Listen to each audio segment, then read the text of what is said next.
Right. Hello, guys. We're back for the first time in. I was actually looking last night, funnily enough. 7 months. So I last streamed 4 months ago. 7 months. I'm just going to tweet out the link. Just give me 1 second. Because this channel most likely will not get pushed out because I'm not uploading in so long. So hold on. First of all, how are you, Gavin? I'm very good, thank you very much. Even better for tonight. That's great. That's great. First time in 4 months. I'm just letting people know. Make sure people get in the chat if anyone joins. I've been told a few people are joining. The World Cup feels like it's finally kicked into gear. People starting to actually feel a bit more involved in the World Cup now. You got England starting off their situation in the group very, very well, very strong. Southgate not playing with a back 10, so that's a positive as well. Everybody thought, such a good week. Yeah, I thought it was going to be a back 5, 2 defensive, midfielders. Yeah, I did. I was speaking with someone saying I've lost my confidence. 2 weeks ago, I lost my confidence, and Southgate has rocked my world, so to speak. Marnie says, "Yo, Robbie, I will be live after I'm a Celebrity. There's no doubt. There's too much to talk about for me not to be live for at least another hour or two." Right. I'm going to have to scroll down for as much as I possibly can, all the way down my notifications to where the news came out. Just give me a second. Right. So we will talk about the Ronaldo situation, but we're going to talk about the current news first, and it's going to take a little bit of time. Manchester United owners are exploring a sale as the Glazer family seek new investment. So that came out. My heart's skipping a beat. I could not concentrate on that France match. I could not concentrate on it. I was too fixated. I'm too fixated now. I'm going to be all night. I'm probably not going to sleep. I think a lot of us were like that. We were sort of invested in the France match, and then suddenly we get like one tweet. And then suddenly it's like, what France match? There's a little bit of an echo. Are you able to turn your volume down a tiny bit? Yeah, no problem. I do apologise for the echo, lads and lasses, if there's anyone, any girl in here, probably not. How's that? Right, let me just wait now. That's a little bit down. I'm not sure if we're going to be able to fix it completely now. We're live, and I'm not good with technical stuff. Yes, we're live for the first time in 4 months. And we're live for the second time in a row with the England team making us proud. Can you hear me? I can. Just try and sort this mic out. Yeah, that's perfect. The gecko's gone. So breaking from Mark Kleinman of Sky. This was 31 minutes past 7. Breaking, the Glazer family are preparing to formally announce its intention to examine potential sources of outside investment that could include a full-blown auction of Manchester United Football Club. Right. First of all, explain how you felt when you seen that news. I was like a kid at Christmas, and funnily enough, it is Christmas. It was like this had been 17 years in the making, and there was a bit of trepidation. There was like, yeah, we've been here before. We've heard these murmurings before, with the likes of just putting it out there and then suddenly just like selling a few shares off. I mean, the market price went up 17% and they made like quite a chunk of money from it. Yeah. So there was a little bit of, are they just trying to do it just to get some money? But then as the information started trickling out and you start getting a little bit more, from the big journalists who, to be fair to them, they don't put their hat on just anything. No. Their bread and butter is you've got to be on the money or else you lose all credibility. Especially with something like this. Let's say the report on, just for example, as David Ornstein's reported on in the last hour, Harry Kane potential injury. Obviously, it's a big game on Friday. However, it's not as big as the sale of the biggest, or in my opinion, the second biggest football club in the world. It's nowhere near as big as that. No. You have to be spot on, and that's why I chose to believe Phil Brown, who, absolute credit to him, he has reported on this consistently since, I reckon, June, maybe July and August. He started, and then he's consistently reported on it since, saying that Manchester United are for sale. Manchester United are looking for investment, and they're unable to get potential like minority stake investment. I'm going to explain how I felt, and I'm going to use somewhat of someone else's quotes right now, but I'm also, this is how it explains it perfectly, in my opinion. So 1 year, well, not exactly 1 year ago, but 1 year and 6 months ago, whatever it was, we had news about a Super League, which, funnily enough, birthed this channel. That was my first video, the reaction to the Super League. And someone else, Mark Goldbridge, said during the Super League reaction, this was the Glazers' ultimate plan. And I think everyone said it. It was the Glazers' ultimate plan. It was winning the lottery. It was, we're gonna take it to China. We're gonna take it to Mexico. We're gonna take it to Dubai. We're gonna take it to Qatar. We're gonna take it to Spain. We're gonna take it to Manchester. We're gonna take it to Florida. We're gonna take it to New York and hoover up every single hoover up every single penny from the club, hoover it all up, and we're going to hoover up every single Southampton player, every single Sassuolo player, every single good West Ham player, every single good Brighton player. We're going to hoover it all up, and we're going to have it all to ourselves, because it's not Manchester United. It wouldn't be Manchester United in the Super League. It would be Glazer United. It would be Glazer United. It would rip the heart and soul, what's left of the heart and soul, out of this club. It would completely rip it all apart. And the moment us fans, as football fans, not just Manchester United fans, but we did our part massively, as we as fans protested that's when I think they realised we've got to get out. And I think that's when the process started. Obviously, last season was a disaster. And I still look back on it with bad memories. And I always will look back on that with bad memories. It will never, ever go away. And I think last season, in the long run, we needed, for many different reasons, which I will speak about later. But how I felt during this news coming out was, it's always felt like a pipe dream away. It's always felt like, yeah, but it's never going to happen. Imagine if the Glazers sell club. It's like me saying to you, or you saying to me, imagine if you win the lottery and the lottery numbers come out in half an hour or whatever the time they come out. Imagine you win the lottery. What are you going to do when you win the lottery? You probably buy a mansion. You probably sort your family's future out, etc. Yeah, that's what it's like. That's what, if someone says to me, imagine if the Glazers sell Manchester United, that's what to me is saying, imagine if you win the lottery, because this means so much to me. I spend, and as you do, and as people in the chat do, I spend hours. I spend most of my work, most of my awake life, obviously not when I'm asleep, but I spend most of my awake life thinking about it. And even when I'm going to sleep thinking of scenarios of, imagine if Manchester United win in a few days, or imagine if England win in a few days. Do you know what I mean? It's constant for me. I've got notifications on for United news aggregators. I'm going to the United games. I'm thinking about it constantly, as other people are, as people in the chat are, as people on social media are. And it's always felt like a pipe dream away, but now it feels real. I can feel it in my heart. Something about this feels real. Something about this really feels real. And I'm going to get more into this.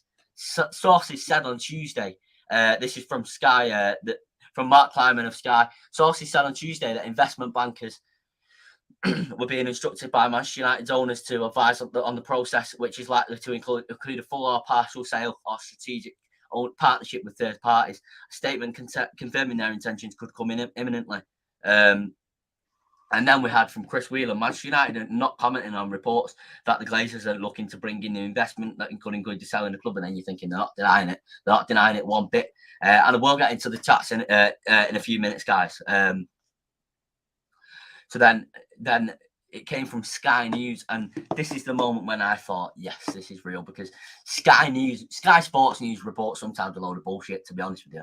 But Sky News don't just report the most random shit you can ever think of. Sky News specifically, regardless of what you think about that company and the guy who owns that company, who also owns Talk TV, which Ronaldo did the interview on, by the way, so it's no surprise. Regardless of what you think about him, Sky News don't report any old bullshit about football. They'll report the most reliable shit, especially about something like this. So Manchester United owners are to explore sale as Glazers seek new investment. I will speak about potential owners, etc., with you in a second, and I'm going to ask people in the chat to obviously give their thoughts as well. This was then confirmed by James Ducker that they're not going to comment. That it was the Glazers formally announcing their intention to examine potential sources outside of investment for Manchester United that could include a full-blown auction. And then it was a statement confirming Manchester United's ownership intentions could come in imminently. That's when we got the news about, the statement. The statement could come in imminently. And then Manchester United declined to comment on the reports that Glazer family are looking to bring in new investment, which could include selling the club. And then we had Mark Kleiman again, Manchester United, the Glazer family who was on Manchester United for the last 17 years, finally preparing to sell up. And then we had Manchester United not commenting on the news via Laurie Whitwell, so we had quite similar news. Then we had Kieran Maguire, who I have spoke about. I think he's gone under the radar as a journalist. I think he's a fantastic journalist. He's got some videos on Stretford Paddock. Make sure you go and check them out and check his Twitter account out. It's at Kieran Maguire. Manchester United share price is up 17% following the announcement of a potential sale by the Glazers, adding almost 400 million to the club's market capitalisation. You've got to remember Manchester United lost around 400 million last week when the share price dropped due to the comments on the Glazers and the interview, which obviously we'll speak about. So, potential owners. Jim Ratcliffe has carried out a feasibility study on the cost to buy Manchester United as well as redevelop Old Trafford and Carrington. It was met with a flat denial by people who said they were purely concentrating on OGC Nice. So, from what we've heard so far, it's either American investors, Jim Ratcliffe, or we've heard about Dubai. This is news. I'm not up to date with news right now. I will get up to date when I've read them all. So for me, I'm going to give my opinion. I think I would like Dubai, and I recommend people to go and watch the. He's from Greater Manchester. He played in the NBA. His name's John Apish or Atish, something along those lines. I'm not sure of the exact name. And I watched a video of his. I got recommended to watch a video of his. It was like around 2 minutes. He's a very clever guy, and he was saying he was talking about the World Cup, but he was saying about these owners. If there was a time to talk about the moral of the owners, it was in 2007, 2008, when a certain other Manchester club got bought by certain other owners. That was the time. He said, no matter what you do, if you talk about the owners now, if you talk about the violations, alleged violations of human rights now, whether that's the World Cup, whether that's Dubai, whether that's Saudi Arabia, whatever that is, it's too late. It doesn't matter. The families won't get reimbursed. It won't bring those people back, not in a harsh way. It won't. Therefore, if you look hard enough, you could probably find human rights violations in most countries around the world anyway.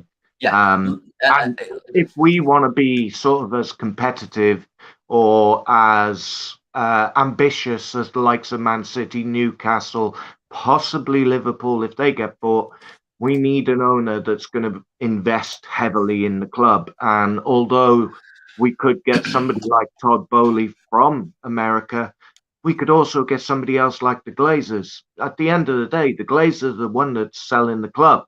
Yeah. They could just sell it to somebody else who's, which is where Mustard comes in, and the 1958 and the fan groups, the Red Army.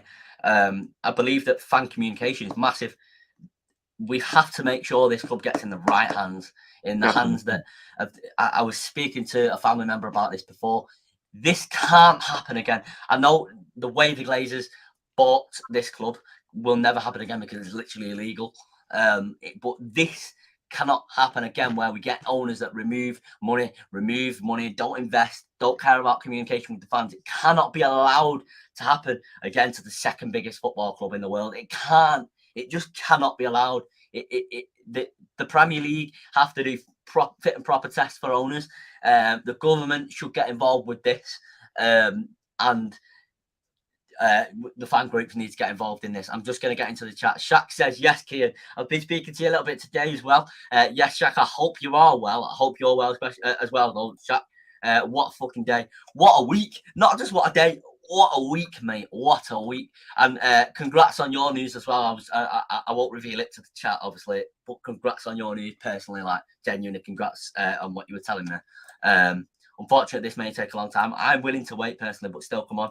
I told you about Saudi Arabia. You did tell me about Saudi Arabia beating Argentina. Some people are worried about new incompetent owners. It's a possibility, but there's no money to be made here if the Glazers.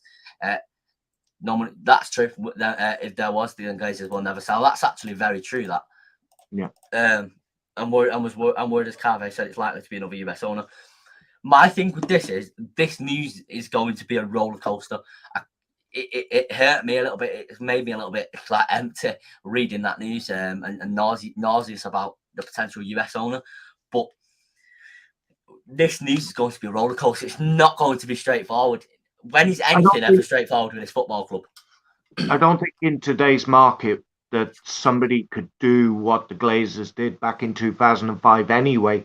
I don't think there's a situation where a US owner can buy us just to get money out of the club, because we're not in a position where we're lucrative in that sense. Why do you think the Glazers are willing to sell? If there was money and the club was still lucrative, the Glazers wouldn't be selling. I'm just going to take a picture of a notification that I've just got. Hold on, just because I need to read this out quickly.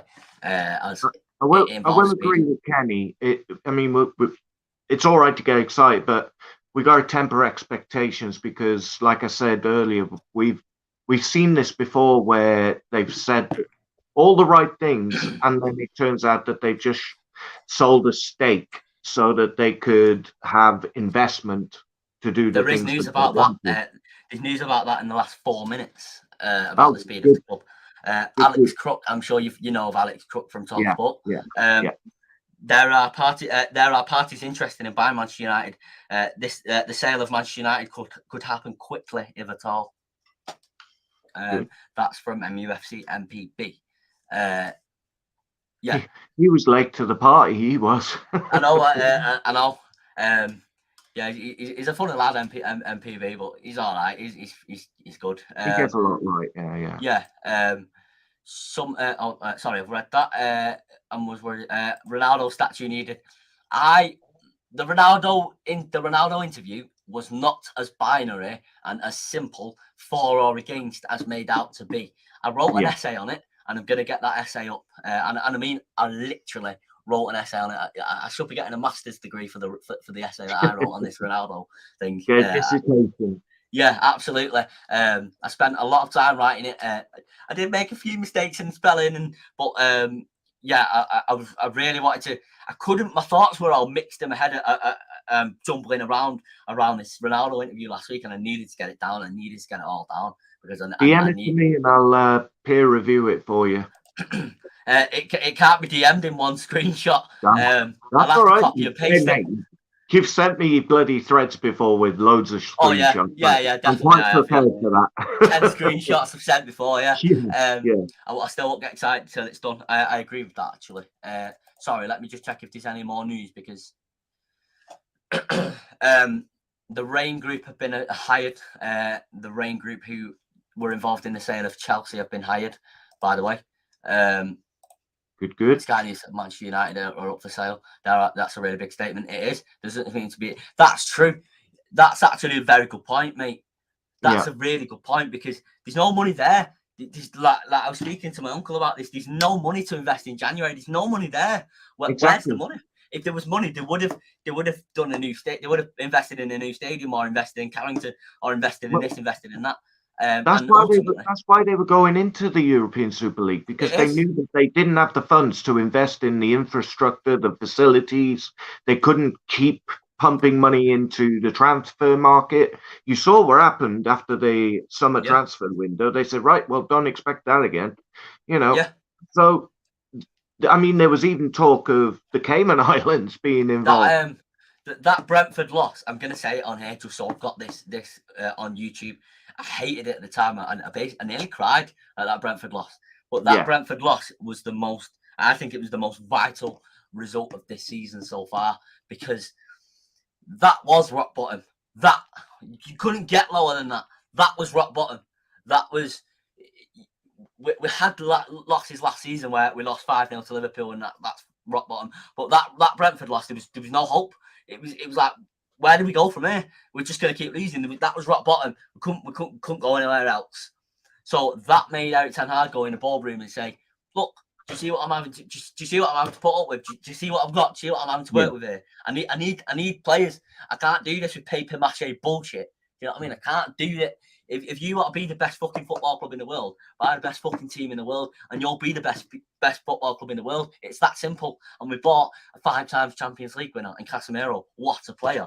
And then we bought Anthony. What a player. He's added something which I never thought we'd have again. A real right winger. A real player to make us two-dimensional. I was a bit disappointed with Anthony at the end before the Fulham game.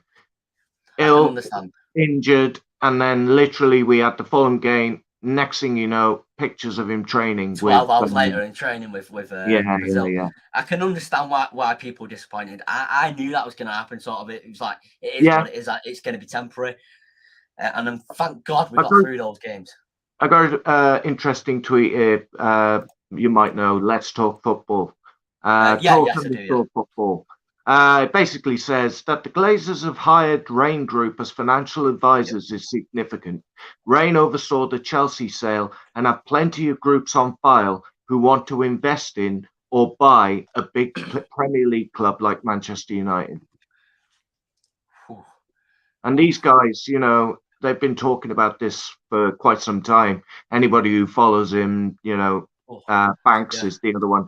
He followed me the other day. Yeah. On. They've been on fire with this for quite some time, and they're funny as well. So I just want to say the reason why I'm more active on Twitter is because of a certain man buying Twitter. I think it's going places. I think it's about to get very interesting. I don't agree with everything he's done so far, but I agree with most things he's done so far. And I believe that Twitter will become a better place for it. That's why I'm more active on my main Twitter account, because I believe that it will become a better place for it. I believe that it will become more toxic, but we still got the return of football session as well. We're waiting for that one. They've got to unsuspend that. I'm waiting on an appeal for that. It took me long enough to get the appeal. I still won't get excited till it's done. Hold on. Shaq said, banging week, Jude playing a 10 out of 10. He is the real deal, Jude Bellingham. Yeah. He is the real deal. He is generational. He is that guy. Yeah. Definitely generational. I was talking about us buying Jude Bellingham before, because I watched the United Stand stream. I think if you buy Jude Bellingham, it's a luxury player. I think if you buy Jude Bellingham, it would have the same result of buying Pogba. It's all right for a year or two. Then it collapses, because if Jude Bellingham was at the same point in his career in 3 years' time, as in, let's just say, hypothetically, in an alternate universe, Jude Bellingham was 19 in 3 years' time, the same age he is now, and progressing the same way he is now, I think it would be perfect. But we're not at the stage in the rebuild where we can add luxury players yet. We're at the stage in the rebuild where we need to build a team. We need to build a squad. The squad that we built buying these players, it wasn't built for purpose. Under the Glazers, I could see them doing it. I could see them going out doing a silly amount of money, 120 million, some people are saying, and that would be the one and done. Whereas I've heard Mark say it as well. Yes, any club would be really exciting to have Jude Bellingham, but with that 120 million, we could get a number of players in positions that we desperately need them. Right back, we need squad depth. Attack, we need we need a striker. Technically, we need two strikers with Martial being so injury prone. We need backup in a lot of places. Absolutely. Where I would love to have him at the club. I can see him following a Haaland situation where he'll go to a club for like 3 years and maybe move to a different I league disagree or with that. something like that. I think I think personally, I think if I've ever seen a Real Madrid player before, it's bloody Jude Bellingham. I think he is everything that Real Madrid are right now. He Yeah. wins trophies. He has a perfect attitude. By the way, his interview was immaculate with his attitude Oh, the yeah, other definitely. day. I'm not sure what the lady was that interviewed him on BBC, but his interview was immaculate. He's playing Absolute like a amazing senior. attitude. What did you say? Sorry. For his age, he's playing like a senior. You He know, is. you look at him, the professionalism, the way that he plays with the ball, and the maturity in his game and off the pitch. He's playing older than his years, and any club is going to be lucky to have him. But I do think, because obviously he made his name in the Championship before going to Dortmund. I do think if he did go to Real Madrid, there is an avenue where he would want to come back to the Premier League at Possibly some point. so. And I think that's when we need to get in the race, because by then we will have had maybe 2-3 years with Erik ten Hag. He would have been a few transfer windows to get the team to what he wants it to be. And, Ronaldo going was massive. We can now get a striker which is more in tune with what Ten Hag wants, with the attack, the pressing and everything that Ronaldo just didn't seem able to do. And I just don't think now is the time for Bellingham, I agree with that. I can't believe I'm saying that, but the mature thing would be to say, well, no, let's sort the team out first. Yeah, I agree. This brings you up more joy. I won't tell. You better not make sure that person finds out that Jude Bellingham is United's new statement signing. So, right, let's get back into the news. The Glazers are expected to make this decision public in a statement today. Dan Sheldon. The Glazer family have instructed banks to handle the sale of Manchester United Athletic. The American owners of the Premier League club are expected to make this decision public in a statement today. A statement is expected imminently from Ed Malyon. Let me just scroll up. Mark Kleiman's guy, the statement could come within an hour or two. And then the news about the share price rising by 17%.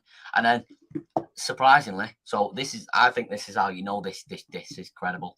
Surprisingly, a Liverpool correspondent has reported on this, Paul Joyce. The Glazer family is ready to listen to offers of investment into Manchester United, which could finally bring an end to their 17-year reign.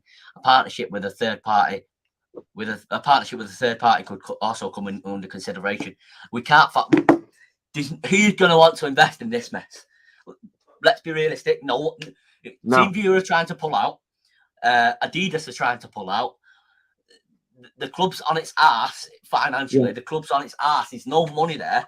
Who's going to want to invest partially in this mess with Class B voting rights that are basically the same as me buying stocks of Manchester United on Buddy, Free Trade or whatever it's called. The app, it's the same thing. No one's going to want to invest in this mess partially. No. It's not like their sponsors falling over themselves once TeamViewer announced that they might be pulling out of the contract.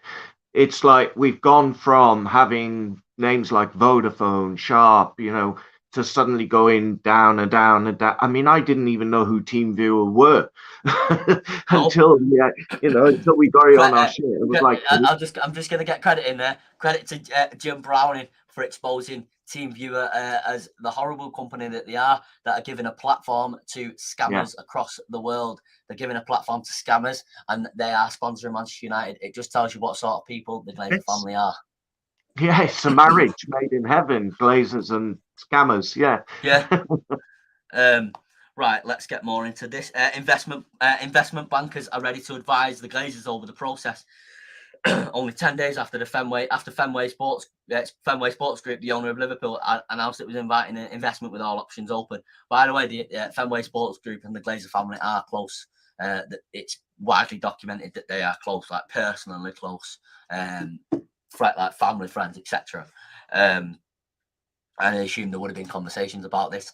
My personal opinion, obviously, there's not. I don't think there's any news out there right now, but I reckon they've had some news over the past 2 weeks that something about the Super League that there's no way it happens. I heard there was a court case, something to do with the Super League in November, and I've not heard any news about that. But my prediction is that they've heard something about the Super League and thought, shit, we better get out now.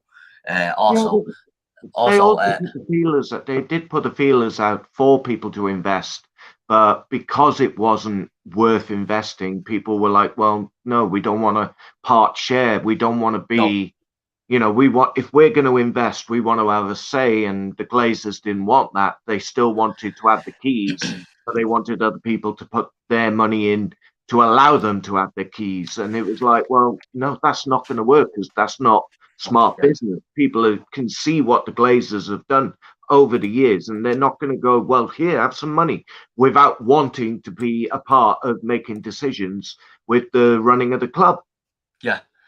Agreed. Right. There's some big news, some more big news, which we will get into. It's going to take us a while to get through it all, and there's bloody news coming out every few minutes.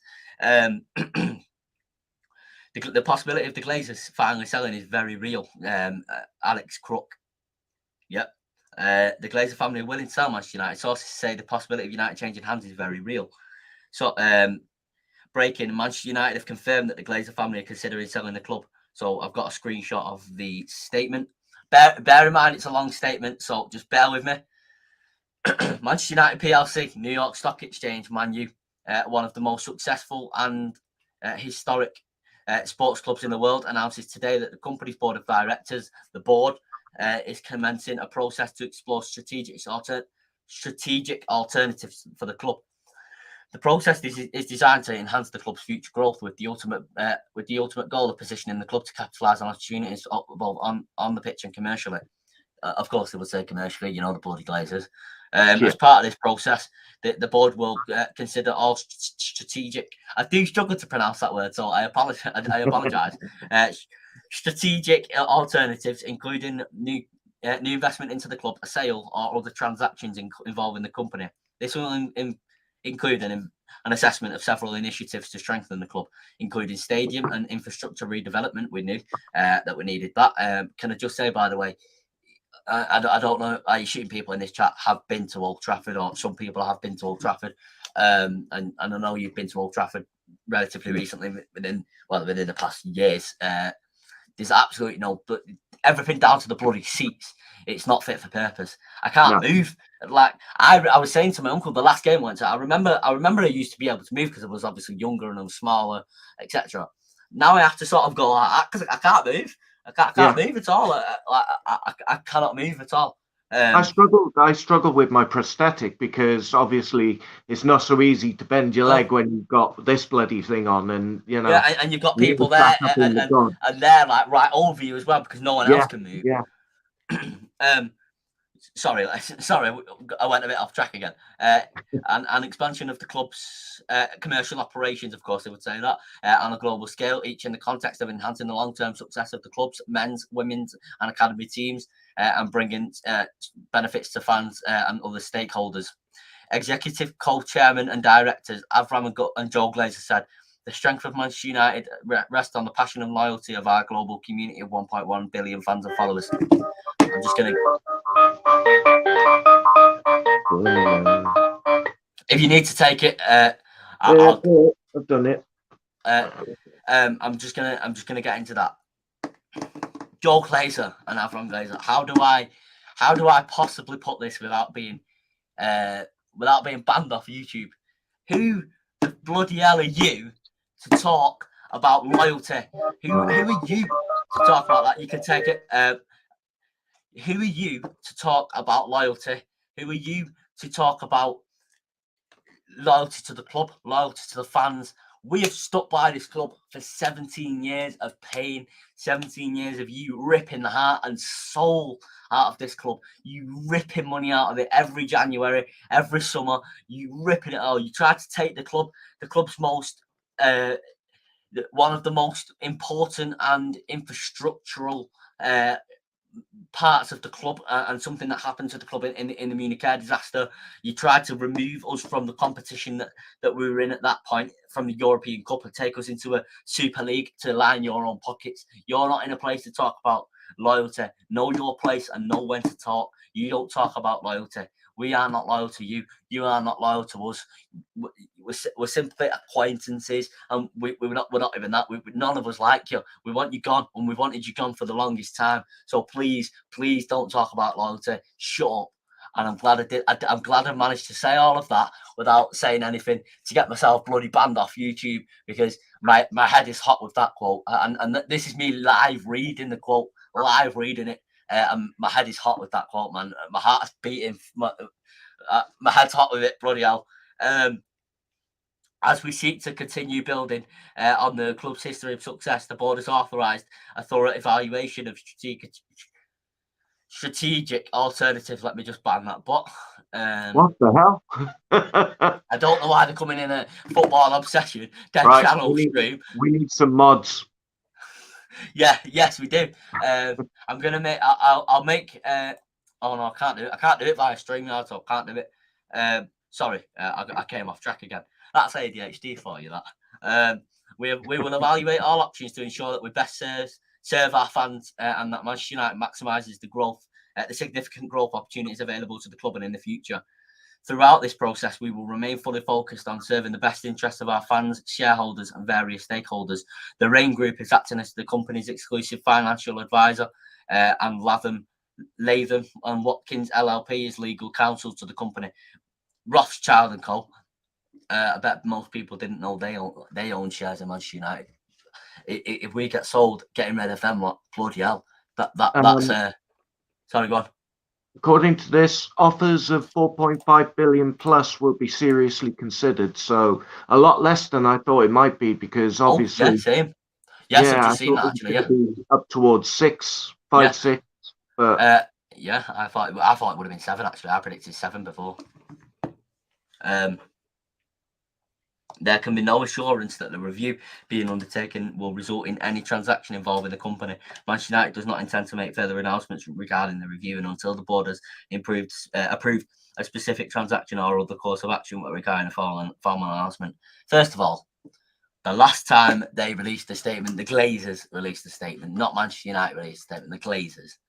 The last time they released a statement was after the Super League, and the Glazers in that statement told us that they remain fully committed on and off the pitch to Manchester United.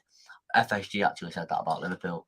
There's none of that from the Glazers this time. Notice how there's none of that. Notice how the wording is very we're not committed, we're not staying, sort of thing. Joe Comerford says Obsessions, he's back. You being back is bigger than the Yanks fucking off. I know. The legend himself is bloody back on YouTube. The legend himself. I've been thinking about returning for a while, because YouTube Studio and YouTube are removing watch hours from my fucking channel. I don't understand why. It's removing watch hours each day. It's removing like 2 each day, and I don't understand why. It's stupid. The shut up was funny. If I was off camera, I would have probably said something more harsh than that. And you know me with my jokes, I would have said something a lot more harsh, but I can't because YouTube's rules, etc. So I'll abide by YouTube's rules.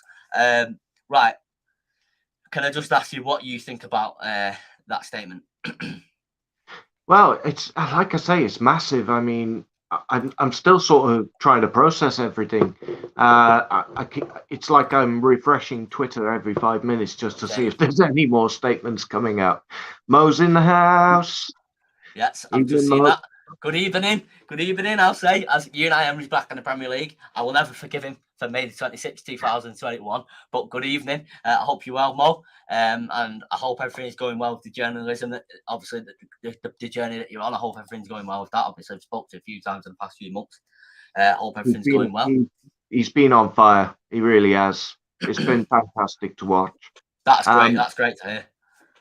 But yeah, going back to that statement, it's trying to process everything and sort of take it on board, because it's something that you've sort of been thinking about ever since the Glazers really signed and come into the club. It's something that you've sort of thought that was going to happen one day, and it was like, are they going to outlive me? Are they going to how long? Because, it could have just gone down through generation and generation of Glazer. We could have been stuck with them for God knows how long. So it's something that you always thought about, but you never really put a lot of faith in Like a because pipe dream. yeah, Yeah. because as far as they were concerned, there was no reason to sell. They were getting money. They were just barely keeping the club afloat. They'd invest every now and then with a manager, and then they'd step back, and then the cycle of Yeah. every 2 or 3 years, um, and not really getting anywhere, if anything, going backwards. It's only since the European Super League that there's been this steep Yeah. decline in the funds, in how much they've been able to take out of the club. And I think the big warning sign was when they started selling shares, Yeah. because they were sort of like saying, right, okay, we need to get as much money out of this club before we sell, Yeah. and then we'll put the price and we'll walk away. Yeah. Because at the end of the day, the money that they've been spending, it's not their money they've been spending; it's the No. money that's been generated by the club.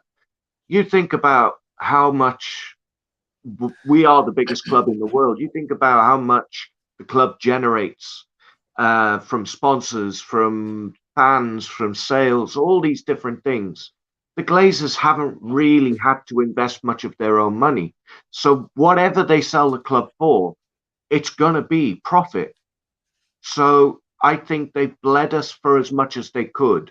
And once they saw that we were getting to a point where they had to invest their own money, that's when they said, right, enough's enough, we'll sell. Yeah. Yeah. I agree with that. Yeah, it's sort of like stripping the assets, isn't it? Yeah, It's the age old trick of buying. It's actually not. It's not a modern way of thinking, especially in like the Western world. Obviously, I'm not going to get into politics, etc. But in the Western world with businesses, it's not a modern way of thinking. And no. I think obviously these comments are going to sound a bit crazy, but you know me, I am crazy, and I am controversial from time to time, you could say. If there's one positive that's come out of number one, COVID, and number two, the cost of living crisis slash economic like global economic situation, it's this: the Glazers, the interest rates on the loans they wouldn't be able to afford to repay. Yeah, The interest rates on even just refinancing things, which they do, they wouldn't be able to afford it. So that's the one positive that's come out of this. Obviously, it's a more serious situation than football, but it's sort of tongue in cheek, but sort of it does actually apply to it. yeah. I So was then we had sorry, I go on. was just looking at KG14 saying it's hope it's Ratcliffe. I don't think that Jim Ratcliffe can outright No, purchase I don't. this club. I I think don't. that if he was going to do it, it would have to be in a consortium. I think, especially with the amount of investment that needs to be made into the club with regards to the stadium, Carrington, and everything that surrounds it, it really needs a lot of investment. And I don't know whether Jim Ratcliffe on his own would be able to give that. So I think if he No, was yeah. supposed to be, if he was going to do it, he'd probably go with what's the one he's with in America? The group I can't remember what they're Um, called. or Ineos. That's the one. That's Yeah, the one.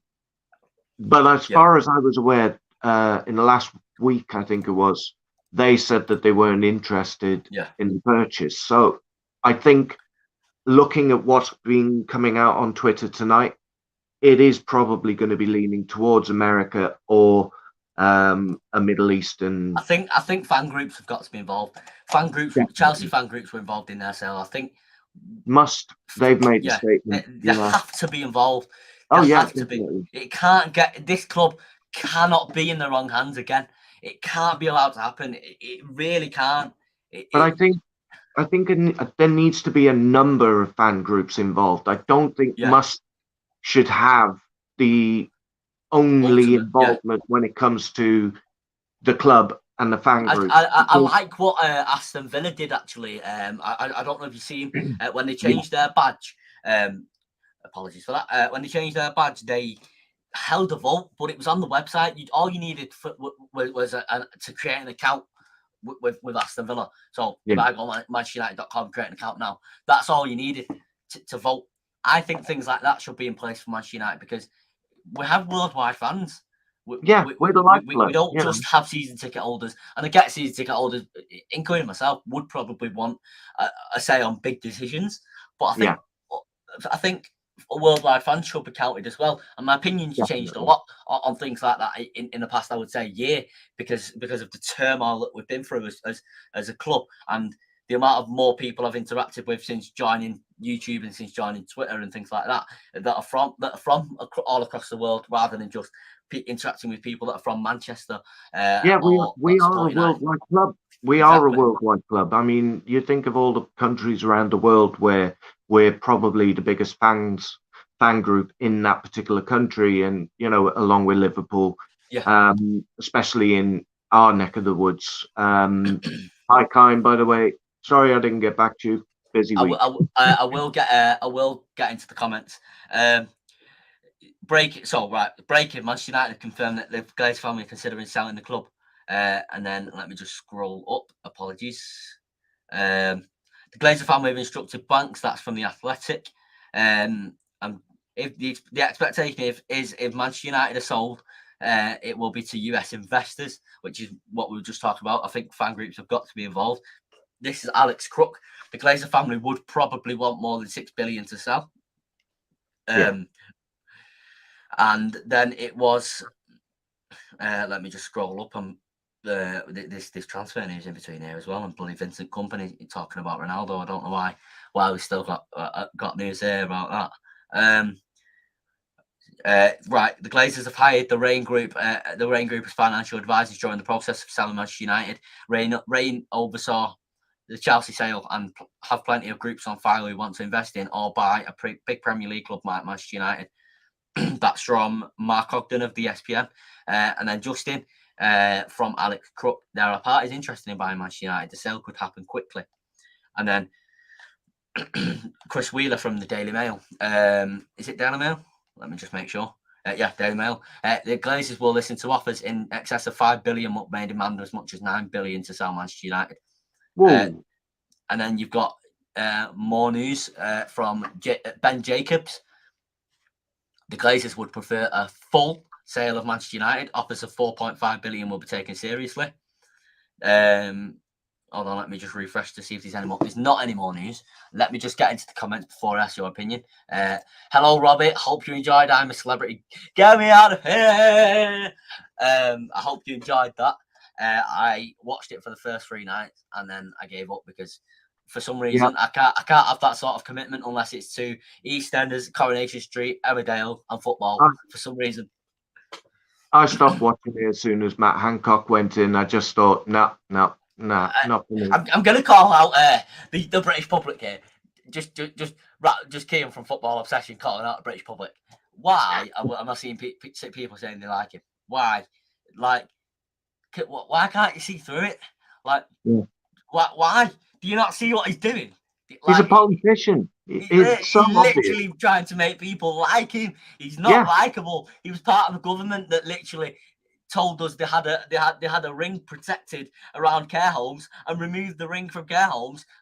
This government that government was a horrible, disgusting government that fucked up basically everything to do with COVID. They fucked up everything to do with Brexit.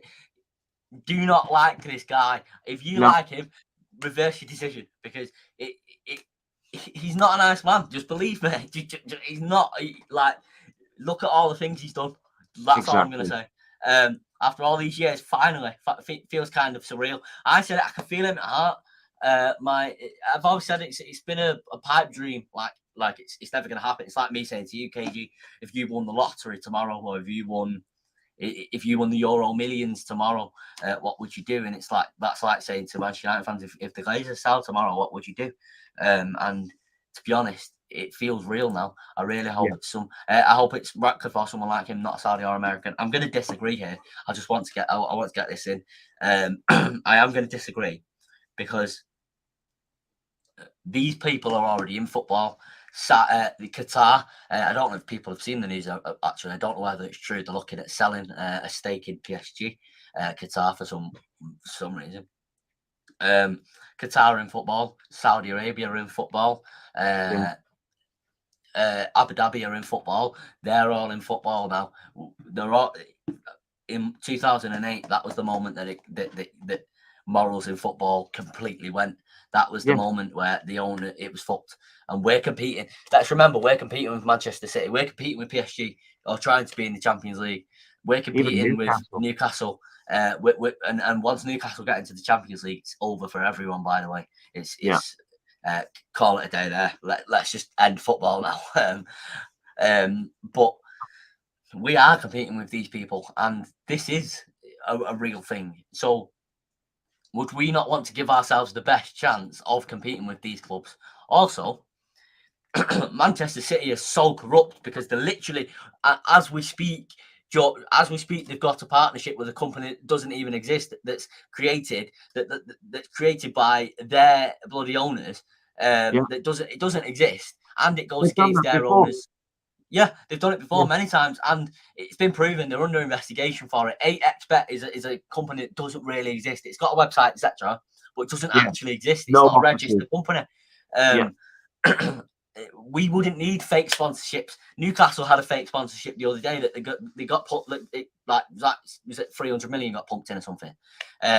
We don't need fake sponsorships. Manchester United can run itself. Therefore, we wouldn't be corrupt. I understand the qualms with human rights violations, etc., etc.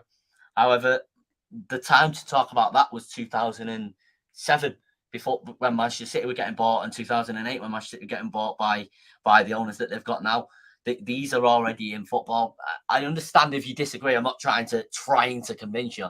I'm just giving you my point of view. It was all part of the master plan, weren't it? It was. I'll do it, Andy Tate. It's all part of the master plan, wasn't it? I definitely think it's unlikely. Jim Ratcliffe, just 99, just 1% chance, 99% faith. Hello, Kyle. Hope you're well. Getting by United. I've got nothing except my birthday money, and that's it. That's all I've got. Hi, Kyle. It's all good, Gavin. No worries, pal. Hope you are well. He's wishing you well. I'm sorry, it was not bad. Sheep, mate, they don't understand. Indeed, they are sheep, but I'm not going to get into any conspiracies right now. Tonight we saw Mancock singing on karaoke, which was funny. Matt Wankcock in my books. I would love a rich Saudi. I agree with that. Dog eat dog world. Give us the bag oil money. I agree with that. It's the only way we're going to be able to compete. Yeah. I completely agree. I just think I think like you say, Jim Ratcliffe, he has got wealth, but he hasn't got that level of wealth at all. Now I'm gonna ask you for a prediction. Obviously, things are literally evolving by the minute, by the bloody hour with this news. When first of all, what do you predict right now, or have a feeling about in your gut that will happen? Like what hands will Manchester United end up in, and how long do you think this will take? Do you think this is going to be an over Christmas thing? I think it'll be New Year. I do think it'll be New Year. I think what will happen over the next week, 2 weeks, maybe 3 weeks, everybody will be throwing their hat into the ring saying, this is what we want. This is what we'll offer. This is what our pitch is. The Glazers will go over each and every one of them, or the Glazers representative, the Rain Group, will go over each and every one of them. They'll find out, A, what's the most lucrative, B, what's the most beneficial to us with regards to the debt, the infrastructure, and everything involved. And I think it's going to be probably February, maybe the end of January, when we finally hear something that a bid has been accepted. So, although it says quick, I don't think it means in the next couple of weeks. No. Obviously, financially, there's a lot of stuff going on. We've got to consider it's not just football. We've got to consider it's not just a quick sale. There's a lot of stuff going on financially, worldwide, with bloody all sorts. I'm not going to get into it. All bloody sorts. Someone's proposed this, and I've spoke about this before. I spoke about this with my uncle before. He doesn't think it's as major as I do. But I think once we get new owners, change the badge back to this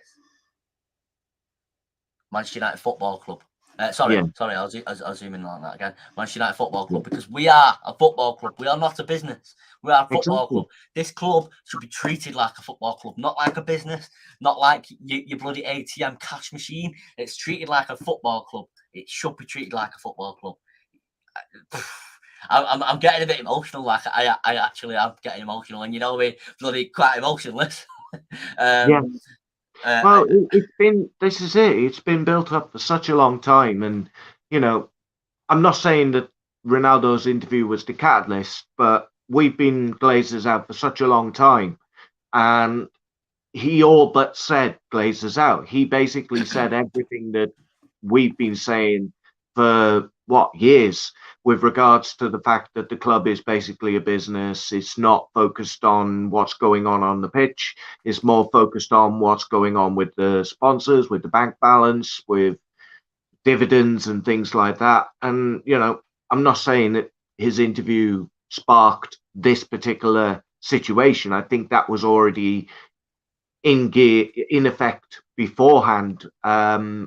We were hearing stories that they were going to be going out to Qatar, and there was going to be a meeting with regards to the sale of the club, or at least putting the feelers out for the sale of the club. So I don't think the Ronaldo interview is what sparked this, but he was the biggest person, especially when he's still employed. Manchester United player to ever call out the Glazers. And the fact that he was still employed, that was massive. You know, I don't think it was as sensationalist as the initial videos were made out. But to have him sort of say what all of the fans have been saying for such a long time, it was almost like that was the ultimate hashtag Glazers out. Right, I'm going to read you my Ronaldo interview essay. And I'm going to. I wrote it how comfortably. I wrote it how I would speak. Right, I'm going to go make a cup of tea. Right, is Piers Morgan? It sounds like I'm still strict like that. It sounds like I'm. It's off the top of my head, but I'm actually reading from my phone here. But I'm reading. I typed it how I would actually be speaking. Is Piers Morgan really a football fan / Arsenal fan? Truly is he? Would you have liked this drip effect done on Arsenal fans? Does he stand by his club as they lose 5-0 at home to their biggest rivals, Liverpool? And as they win 3-1 versus the biggest rivals when we beat Liverpool 3-1 this year? Or does he just watch match of the day every few weeks? I think the latter. The questions asked by Piers were so provocative, almost egging Cristiano on to slag off Erik Ten Hag, filled with loaded questions such as, Ten Hag has been at you all the time, hasn't he? A horrible journalist and an even worse human being. I won't get into the reasons why he's an even worse human being. I'm sure that they're very well documented. Arsenal fans were calling for Ralph Rangnick to be their sporting director a few years ago, but Piers Morgan wouldn't know this because he didn't know who bloody Ralph Rangnick was. I think some fans are struggling to compartmentalise this situation.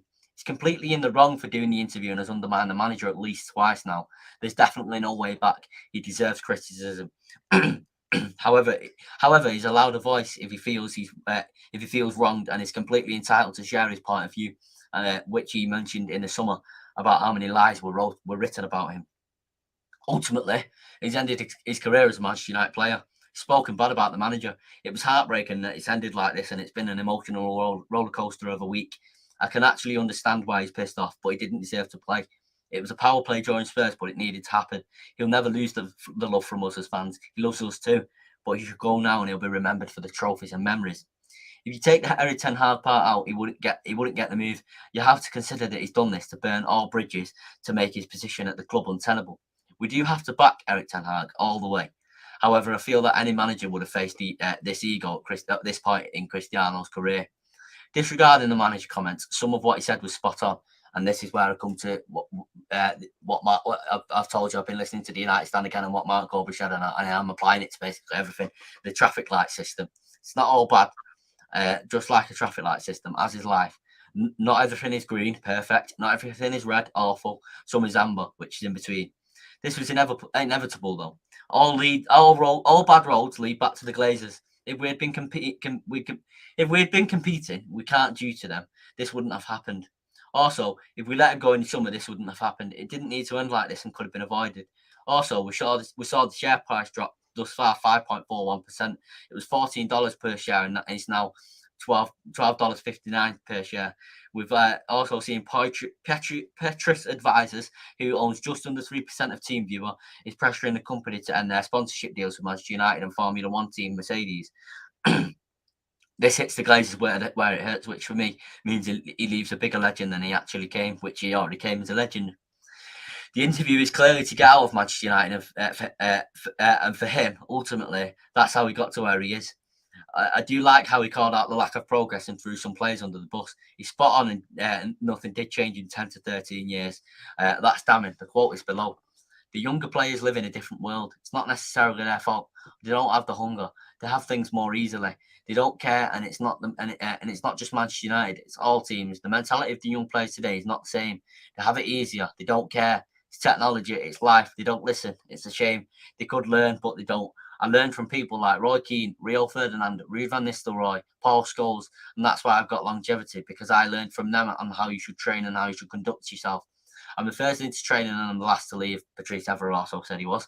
The example, him is there, and they look at it for 2 minutes and then it's gone. They don't do it again. Not many follow what I do, and most don't.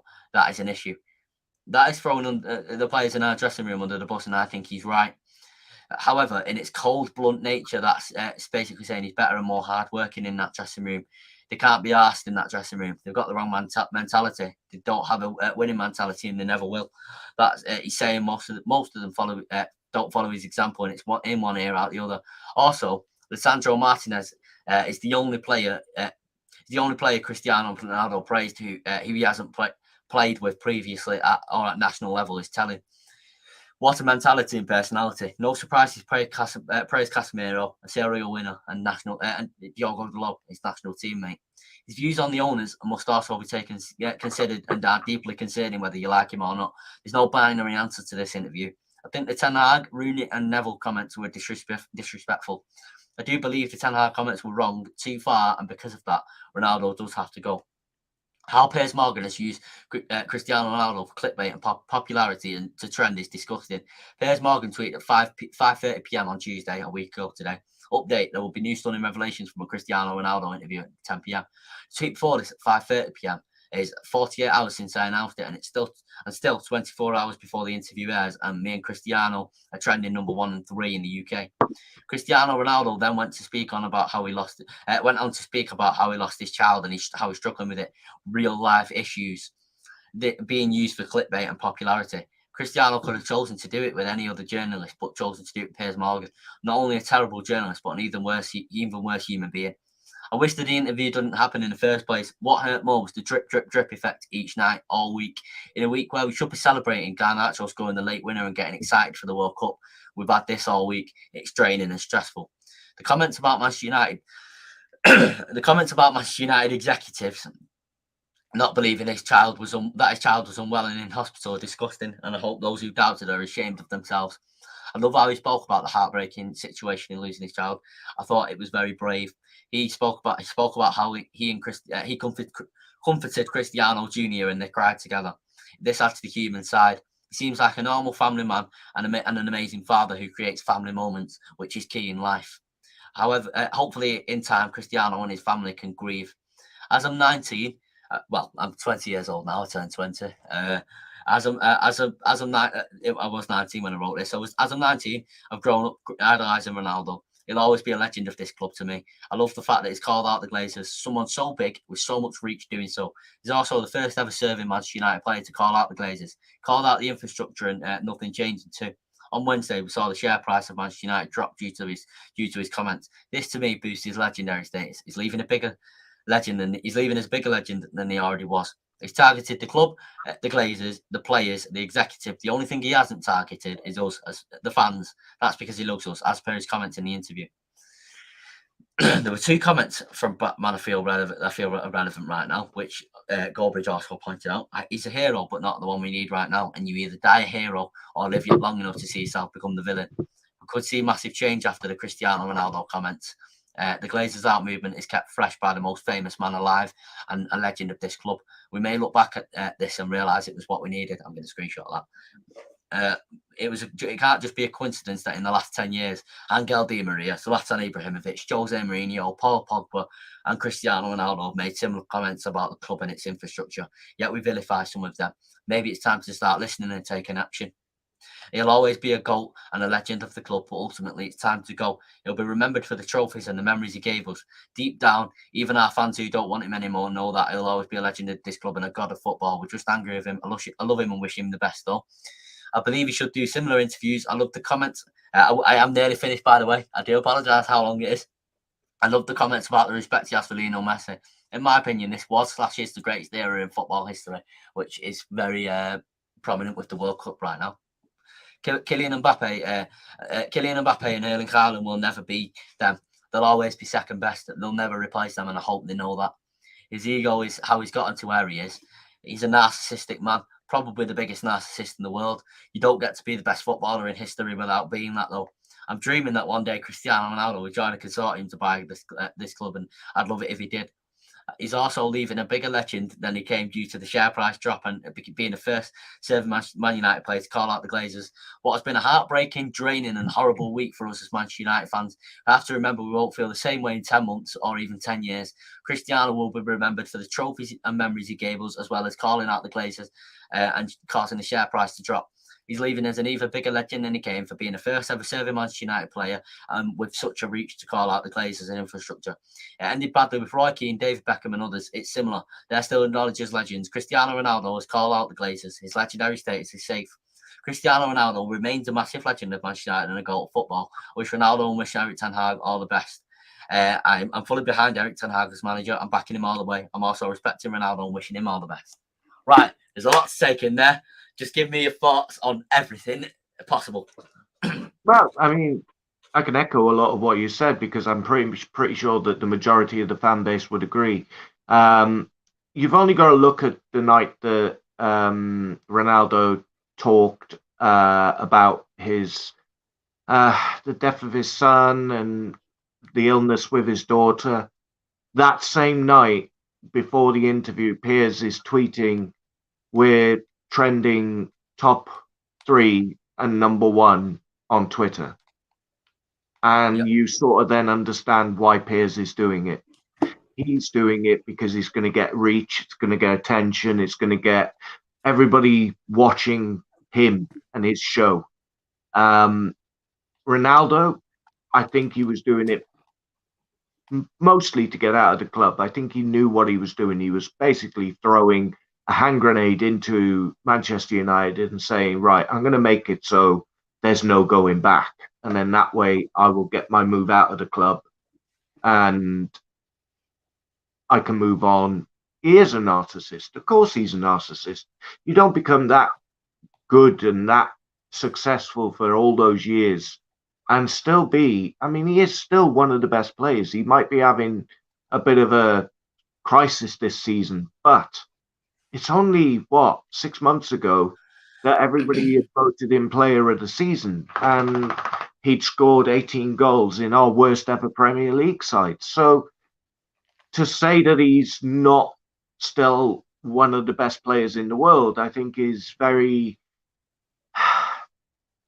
reactionary. I think with everything that's been going off on in his personal life, with regards to the battle with the club, how he feels with regards to his relationship with Ten Hag, and everything that's just is this season it's just been one big mistake. He should have gone in the summer, and for the most part, I agreed with most of what he said. I just wish he hadn't gone in on Ten Hag. I think he's done after that Brentford game. The way that he's turned the beginning of the season around, I think he should be commended. Obviously, we're going to have dips, but he's got us playing in a way that we were wanting literally before he came. When we found out that he was going to be the manager, we knew that there was going to be a rocky period to start off with, especially until he starts getting in the players that he wants. But you can see that something is happening. You can see that there's the beginnings of what he wants to be. And it was just really weird that he would be called out for not being very good or not having the team perform. It's just, it didn't sit right. It didn't feel right. It was like, hang on a minute, what? And also, some of what he said, especially around Ten Hag, he weren't very specific, and when he didn't name people. I know English it may not be his first language. However, he does speak basically perfect English. He wasn't very specific in some of what he said. I believe some of what he said he just said for the sake of just to get out, just to get out. And I do believe that he had to go. I do believe that it was the right decision. I believe Manchester United acted very well this week in doing that, and being ruthless and getting rid of him. In terms of replacements in January, I really want Ivan Toney. I don't know whether we will go with him due to the betting scandal. Who do you want? I'm loving the likes of Hakpo, but I mean, there's been a debate. Is he a number 9? Is he a winger? Yeah. You saw that in that Dutch match the other day, when he was on the wing, he wasn't really as effective as when he was number 9. And when you put him up front, when Van Gaal put him up front, you saw what he can do. Yeah. And to me, that's the kind of player we should be looking at. I do like Ivan Toney, but I think with all of that coming out with regards to the betting, I don't think that's going to be a January transfer. If we go for him, it'll be a summer thing once all of that has played out. But Cody Hakpo, I think that's somebody we can bring in, and I'll blame Adam for you calling him Hakpo. Well, exactly. That's why I said it. It's like, is it Gakpo, Hakpo? Apparently, that's what it's been said. That's how it's pronounced. But, I think one of the things that Ten Hag wants, I've seen it with Ollie as well, is a fluid front three where you've got Martial in the middle, Rashford on the left, Antony on the right, and they can all interchange across the front three. To give the defenders something to worry about because they don't know where they're going to be. And that season when we were doing that under Ollie, that's when Marcus Rashford and Martial played their best football. Now, the question mark is over his fitness, Martial's fitness, which is why I think maybe bringing in a Gakpo and seeing what else is out there. And I do think that we need two. I don't think just getting Gakpo is going to be enough to get us through to the summer because we're going to be playing. We weren't scoring enough goals anyway. Exactly. We were struggling to score enough goals. We're going to be playing 3 games a week as well, you know. So I felt it was vital that we had to get into that World Cup break. We had to get into that World Cup break with a win on the last day. Yeah. I felt depressed when we were drawing. I felt like real like just down about it, and then Garnacho on the last minute. Oh, I was so buzzing. What a lad! It's that Villa match. It's like, where did that come from? You know, we were literally buzzing. We were just tired, weren't we? Yeah, and I think that's what worries me with after the World Cup because, like I said, 3 games a week for however long because we'll have the FA Cup, the Carabao Cup, the Europa League, we'll have the Premier League. We've still got 2 games that we've got to play that we didn't. Yep. So this is where we really need the reinforcements. My worry is, whilst this sale is happening, the January window is going to pass us by. And I can't see the Glazers putting up any money to buy players if they're planning on selling and getting out. So where is that investment going to come from to actually go out in the market and buy someone? Yeah, that is a worry actually for the short term. Obviously, it is not the 90s. The academy is important, however, it's not how it used to be. We already make so much money. We don't need fake shit. Splash 500 M's, Mbappe, Valverde, De Jong, De Ligt, and goalkeeper Costa. I do agree, but don't you think the academy is a fundamental part of Manchester United history and should be kept a fundamental part of Manchester United? Look at Charlie McNeil coming through. Look at Charlie Savage coming through. Zidane Iqbal coming through. Alejandro Garnacho coming through. It's a fundamental part of Manchester United, right back to 1950s. The Busby Babes, right back to them, all the way back. That's the legacy of the club. And we've got this record of having an academy player in the squad. You know, we broke the record last home game, didn't we? Yeah. Right, give me 2 seconds. My dog wants to go out. all right, no problem. Imagine you guys wake up on Christmas Day and a bid is accepted. It says at the bottom, "Merry Christmas." My uncle was saying United should announce it on Christmas Day. Imagine England won the World Cup and United gets sold. Wow, I've got a bet on England winning the World Cup, by the way. St. Mary's, there was no need for that. I think that Ronnie helped boost it. Yeah, I think it was going to happen anyway, but I think it was a straw that broke the camel's back. I really do. I think Goldberry summed it up. That wasn't an interview. It was, if you interview someone, you have to ask. Yeah, you have to ask questions. You have to ask challenging questions. It was basically a dick riding session. It was. I'm sorry to say it. I don't want to be vulgar, but it was. It just was questioning what he said. Yeah, I agree with 90%. There was nothing from Piers Morgan that basically put Ronaldo on the spot. No. Not once did he call him up and say anything that resembled a journalistic approach. Yeah, everything was aimed with putting Ronaldo on a pedestal and not challenging anything that he said, even to the point where the stuff that Piers was saying with regards to the clubs wasn't accurate, with regards to the points we're off the top of the league and the way that we've been playing and we haven't been winning. And it's like, well, hang on a minute. Have you not watched us since Brentford? Yeah. Yes, the City match happened, but it's City, and then you've got the Villa match, but every other match, we've been on fire, absolutely on fire. We have. I'm excited for the future with Ten Hag. That bloody news about Enrique today. What was that about? Oh my God! I know. Do you worry about that? Do you worry about that with the fact that we might be getting new owners? Do you worry that they'll want to put them bit, yeah. But I still think fan groups will be involved. I think it's too big for fan groups not to be involved with this. I think also with what we're doing right now, I think there would be almost riots, not literally, but I think there would be a massive kickoff uproar for them to sack Ten Hag straight away. People already wanted Tuchel out at Chelsea at the point of Bowley coming in. Yeah. With Ten Hag, we've all bought into what he's doing. He's a disciplinarian. We've all bought into it. They wouldn't be able to sack him because it would be a bad decision straight away for them, and it would be go down in history books as their first decision. I don't think they would sack him. Eric Ten Hag is the future of United. Ronaldo is not simple for me. I agree with that. Glad we've terminated the contract or whatever happened. Can't allow a player to do that publicly is wrong. Yep. I want Gakpo. I get Van Nistelrooy vibes. Not like that. Just Dutch Man United striker and goal scoring machine. I'm excited to see more of him in the World Cup. Speaking of the World Cup, there's some big news about a France player. Pretty sad news, actually. Just come out in the last 5 minutes. We saw Lucas Hernandez get injured during the France game. He's ruptured the cruciate ligaments of his right knee. So I assume that's him out of the World Cup, which is pretty sad. They're dropping like flies everywhere, though. Yep. I mean, how many is that the France have lost just in the past week or so? Benzema.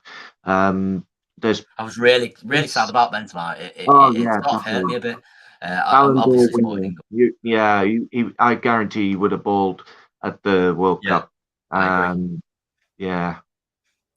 In terms of the World Cup, I'm just we'll just speak generally about it because I think you had people on Sunday saying it don't feel like World Cup, etc. And I disagree with that. I thought the vibes even on Sunday were immaculate. Maybe that's because it's my birthday, but I thought the vibes were amazing.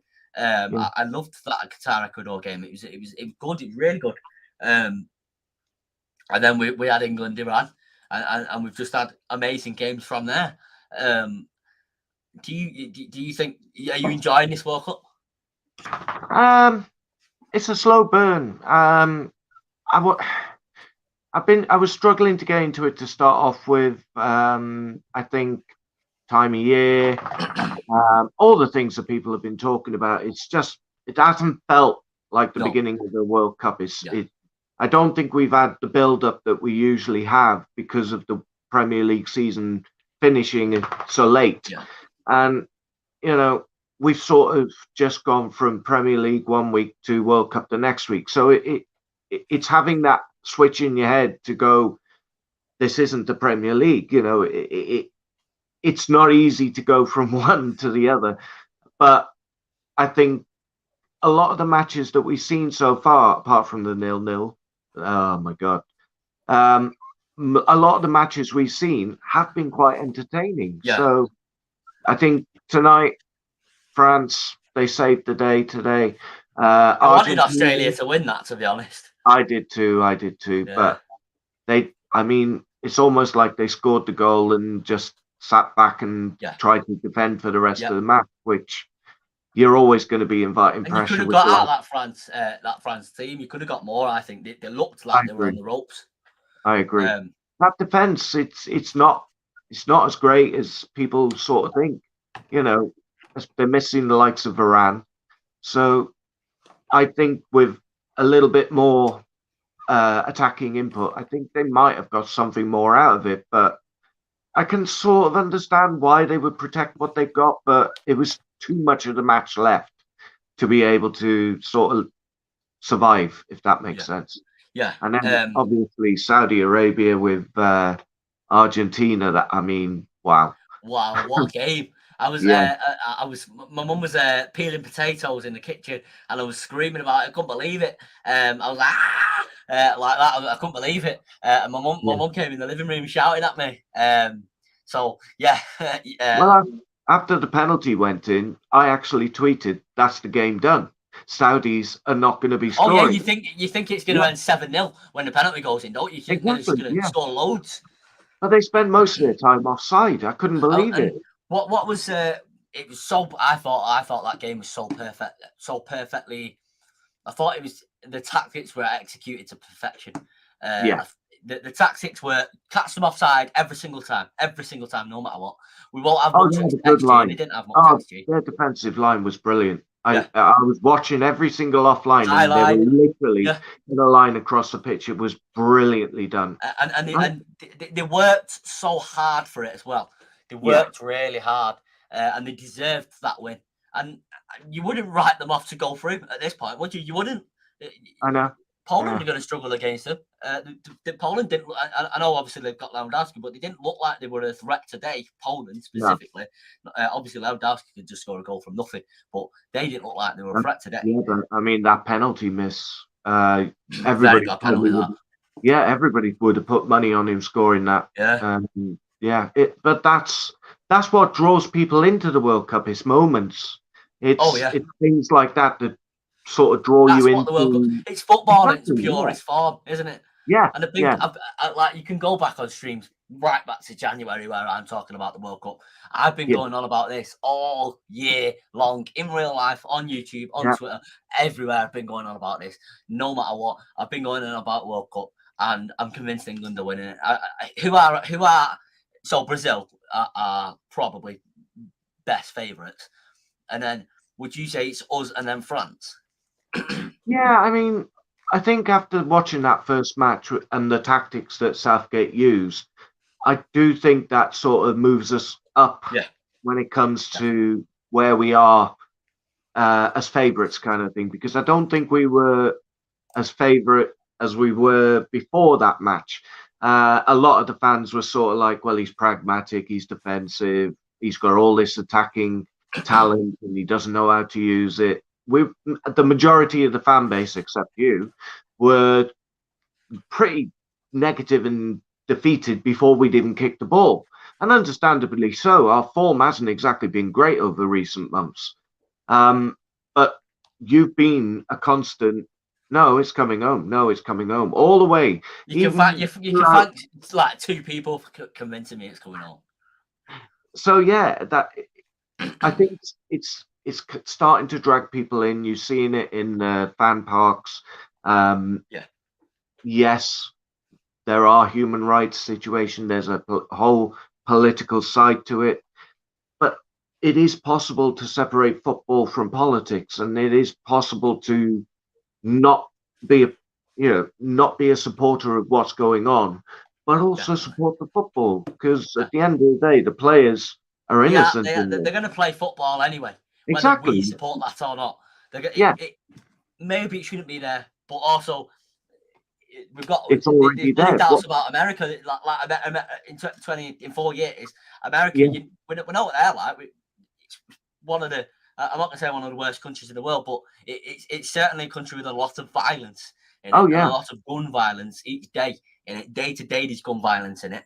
And then you've got it was in Russia 4 years ago. Look what Russia is doing now. yeah, Look what they did to exactly. bloody Crimea. Yeah. We, it is what it is. It's there. We can't change it. It is what No. it is. And Well, it's been 12 years in the making, and yeah, there seems if to the be, time was talk about it was 12 years ago. and that's the thing. There seems to be more noise now than there was over the last 12 years. That I'm not saying there wasn't any noise at all, but it's almost like more people are getting on board with, oh, this is something, oh, that's terrible. Not virtue We have to think signaling, but about it though. A lot has changed in the last 12 years in terms of social media has changed a lot. yeah, Um, people's everybody's people's offended and everything. thoughts, basically, people's thoughts on things have changed a lot. The acceptance of things have changed a lot. And whether that's right or wrong, I'm not going to get into my opinion, my political opinions. That's the reason why there's a lot more kickoff now. I personally think we're there to play football. We can't change it. I can't change it. So, and I love football. I love the World Cup. So I'm going to enjoy it for what it is. Do you know what I mean? Exactly. Me turning my TV over to watch something else because I don't support what's happening over there is not going to change the fact that it is happening over there. Yeah. I can make a statement on my social media and condemn the situation, and I can sort of use my voice in that way. But like I said, it's almost like it's two separate entities. You can still enjoy the football because at the end of the day, the players that are on that pitch from the countries that are on that pitch, they are the innocents in this. Now, don't get me wrong, every single country has got their issues in one way or another. So it's almost like this country is the worst in the world all of a sudden. It's like, well, no, there are other countries that do horrible things. Also, these owners, like look at like I was speaking about before. Look at the owners of some clubs. Look at the owners of PSG, Newcastle, Inter Exactly. Milan, Manchester City. Look at the owners of these clubs, and then say the World Cup shouldn't be there.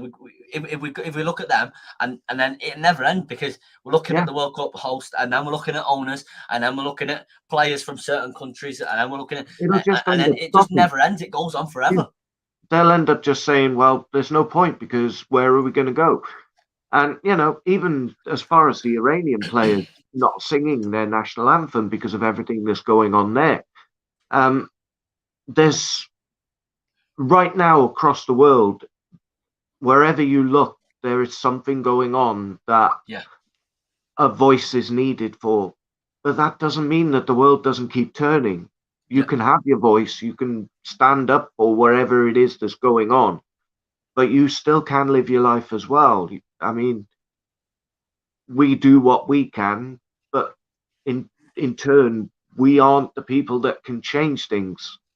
I completely agree. I'm enjoying the World Cup. I'll just get into the comments. Isaac says, "Keen, nice to see you back." Thank you, Isaac. I'm not going to get into Kane's comment there because I don't want to be involved in yet another controversy. I was involved in a bloody controversy last week on Twitter. I'm Chinook. Wayne says, Ronaldo's gone. England won. Glazer selling and Keane's back. Good week in my book. Why are you not back on Twitter? We need you back on Twitter. You have to get back on Twitter. You have to get a new account. You have to. You absolutely have to, Wayne. Are you back now for good? Probably not. No. I'm he not only comes back for sure. special occasions. Yeah, special occasions. Aaron Moyes passed the starting place at the World Cup now.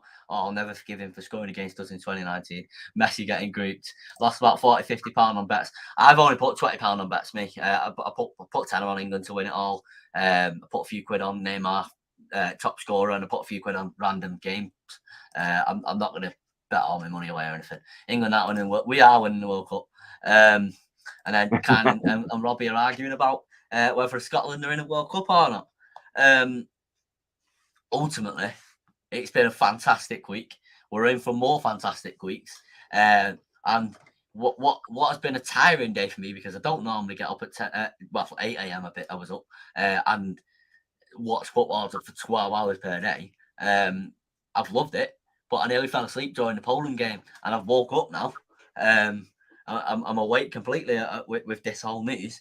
So it's up again in less than 12 hours. It's up again in another 9 hours, and straight back to it. What are the games tomorrow? Morocco, Croatia. Will you be watching that? Will you be watching all the games tomorrow? I'll be watching them all, yeah. Obviously, school run in the morning, come back, make a cuppa, sit down, watch the match. I usually get to watch the second match or the most of it, and then I'm off to pick the kids up after 3, and then try and get back to watch the 4 o'clock match, but I'll probably be late with that one, so I'll record it and then catch up, ready for the evening match. Yeah. It's so good, isn't it? It's so. I love these 4 games today. Morocco got some talent on it. Yeah, this is the best part. Yeah. I don't want it to end. Yeah, what I don't like is when they move to 2 games on at the same time. Yeah, why not just put them all on 4 a day? Everyone loves it. Everyone's watching them all. I don't know anyone that's not watching the World Cup except for my mum and my nana, really. Like, I don't know anyone really that's not watching the World Cup. Everyone's watching it. They've even had some on at schools with regards to like the England. England. Yeah. I remember watching England Wales in school, and Bale scored that free kick in the Euros. Yeah. Oh, broke our hearts. That. We'll get our revenge. It's a very, very. I do want to say though, I want to make sure this is on YouTube. For me, this is a very bittersweet World Cup because it does, in my opinion, well, not in my opinion, it does mark the end of, in my opinion, the greatest the greatest era in football history. Lewandowski, Ronaldo, Messi, Modric. Just to throw a few names out there, you've got loads and loads. Even Pogba, obviously he's not in the World Cup, but he's probably not going to be in another World Cup, is he? No. And it really marks the end of that era, and for me, it's a little bit sad because I've grown up idolising these people. Some of these players are why I fell in love with football. Messi, bloody making his debut for Barcelona. With Ronaldinho there helping him, and then Messi against Bayern Munich, in the Champions League, it's about 6 years ago now. All these times, these memories that we've been given, they're going to come to an end soon, and it is gutting, and it's why, for me, I felt like it's really sad that we're never going to see Ronaldo in a United shirt again, and that he's coming towards the end of his career, because it really marks the end of the greatest era, and I never do Ronaldo, Messi. I'll appreciate them both as GOATs. Oh, yeah. I don't want one of them to win the World Cup, because I've never understood the verses, because at the end of the day, they are both at the pinnacle. They are the gods of the game, because absolutely. You've got Messi with his natural ability, is God. He was born with the talent, and you got Ronaldo with the hard work, and he's made himself the talent. I wouldn't put it past Ronaldo doing one more. He said that he'd play until he was 40. I think he did say it would be his last World Cup, though. But yeah, I was going to say the sad thing is, as good as the likes of Haaland and Mbappe are, they haven't got that personality where they're likable enough to want to get behind it. I think the arrogance of Haaland and Mbappe makes their likability not as good. I agree. Yes, I agree that Ronaldo's got a bit of arrogance, but he's got that personality where he's got charm, he's funny, he's great with the interviews. Also, we built this we built this era, not us, but well, us as fans as well. Yes, we were part of this era. We were. Yeah. But they built this era. Ronaldo, Messi, Neymar, Lewandowski, Modric, etc. They built this era on memories. They built it on memories. Ronaldo against Juventus in the Champions League. Ronaldo against Chelsea in the Champions League.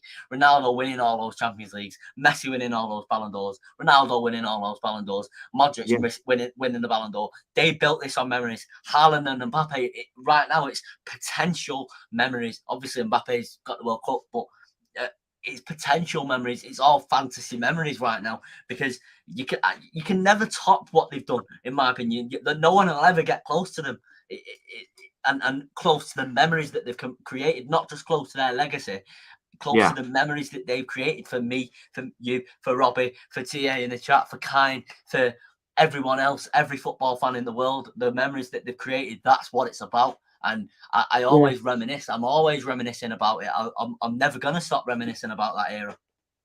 And that's the thing. Haaland's always going to have that problem of not really being able to make a mark on the international stage due to the nationality and the team that he would play for. I can't see them making a World Cup. And if they made the Euros, I can't really see them going very far in that either. So although Ronaldo and Messi haven't won a World Cup, they still have a legacy when it comes to it and their performances in it. Same with the Euros, and although I think Haaland will go on to break records with regards to goal scoring and he will get trophies, I just don't think he's going to have that star quality that the likes of Messi and Ronaldo have. No, and that picture, that Ronaldo Messi picture, that Louis Vuitton promotion, we witnessed a moment in history there, and I'm going to get it printed, and I'm going to maybe put it there in the frame, just under that FIFA Ultimate Team card there. I'm going to maybe put it there, but I'm going to put it somewhere in this room. I'm going to get that printed and put it in a frame, because that's iconic. I don't care what anyone says. That's iconic. Well, his comments in the interview about him were, it's like music to the fans' ears. I hate this Ronaldo and Pessi, and it's like, oh my god, it's just so. There's three screenshots I've got here actually from 2018. Screenshot IDs in 2018. He's been on my phone since 2018. One day, Ronaldo and Messi will both retire. Records will return to normality. We won't be seeing their magic. It will be the saddest day in our life. So enjoy them both rather than hating them. Yeah. If you are still sad about Ronaldinho retiring, then the worst are yet to come with Ronaldo and Messi. There's two quotes that I've got. There'll be Messi fans that are celebrating the situation with Ronaldo at United.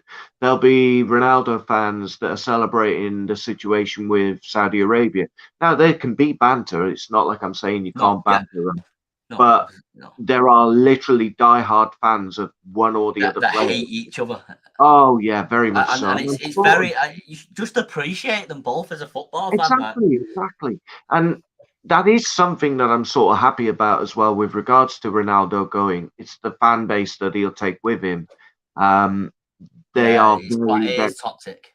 Oh yeah, so much so. You can't have constructive criticism. No. And you saw that in the interview. Anybody who actually was outspoken and criticised him, and fairly so. And you had loads of Ronaldo FC in the comments. He had a knock at the likes of Gary Neville. Anybody who had a critique with regards to him was deemed as an enemy in one sense.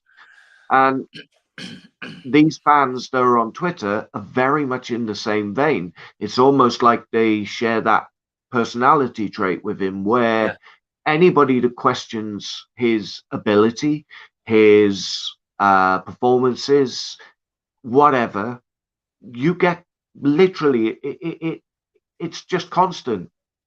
Yeah, it is, and I think I've got 2 points here, and I think the world now, especially the world in general, especially on social media, but especially with this Ronaldo thing, people have gone to two extremes. It's either completely for or completely against. And like I said in that post, it's not that binary. It's not that simple. No. It's never that simple. There's no It's grey never that area simple. anymore. There's no grey area anymore. Even though life is lived in the grey area, you know, there's never anything that's just black or white. There's always a bit of grey. Like I can watch something that I dislike. I dislike a few storylines going on Emmerdale right now, for example, and you know about the storyline that I'm talking about. And I dislike it, and I really despise it. But I have to. I can't just hate the character for everything. I have to give credit for some things, and I have to say you're wrong about some things, because it can't be two extremes. It can't be one extreme or the other.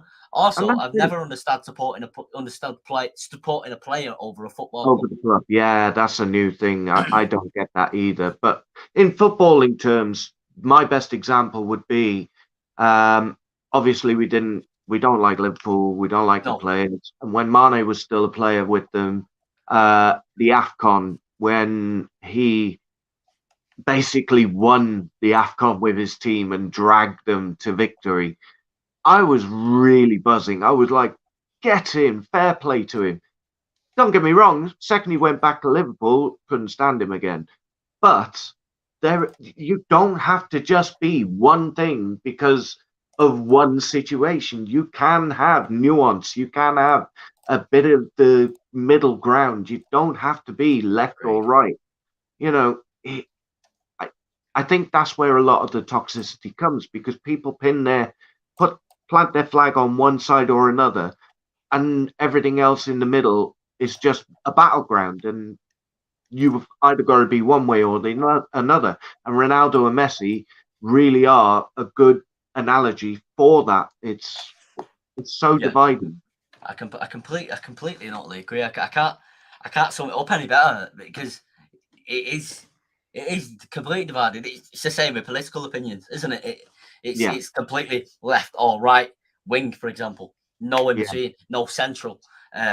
You either believe this or you believe this. You either believe this. If you believe this, you're against me. If you don't believe this, you're against me. And it's like just constant division.